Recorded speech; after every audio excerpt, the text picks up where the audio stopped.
personally see us reeling from back in the 60s, we had urban development, we had the urban renewal. Urban renewal was sold to every municipality as this wonderful thing that was going to free money from the federal government was going to transform our communities.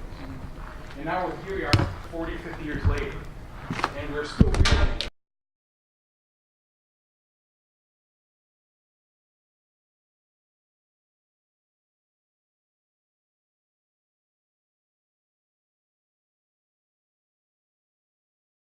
You know, we built tenant housing along our waterfronts.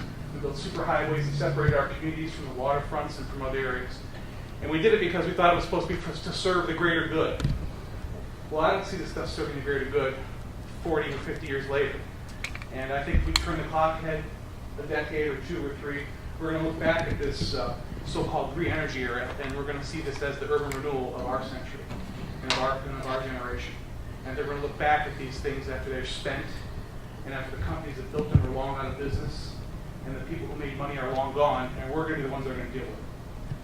And the bottom line is, these things are not renewable, they're not green, they're nothing that they claim to be. You know, we just announced today that NRG is not going to repower. Part of the reason they're not going to repower is because of the huge interconnect costs that are being thrust upon them because of projects like these. Because their power is intermittent and unreliable and low efficiency, it has to be connected to reliable power.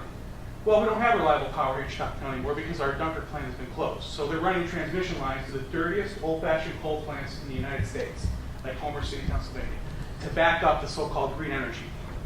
That's not green energy, folks. We're going to increase our carbon footprint for these things. And we're going to do so because we're subscribed to this bogus plan that our government thinks is going to create this Shangri-La where you can tell people that New York State is running 50% of its electricity from green energy by the year 2030. First of all, it's not going to happen unless they blanket all of upstate New York with wind power, wind turbines, and solar panels.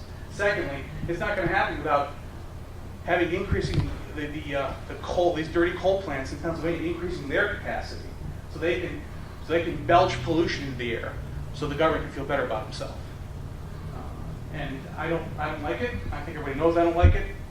The economics don't work out. It's going to damage our property values. It's going to reduce the quality of life for the people that are here. And it doesn't make any sense. Okay? We're going to do what we did 40, 50 years ago. We're going to take the money from the federal government, and we're going to tell ourselves that we're doing it for the greater good of the people, and we're going to turn the clock ahead in 20 years, and we're going to see how much it's damaged our community. And I don't want to see it happen again. So that's why I'm against it. That's my opinion. Okay. All right, we'll let you know when the next meeting is scheduled and discuss our work session. Okay. Thank you. We'll talk about that part too. Thank you very much. Spend your time here. Couple of questions. Thanks.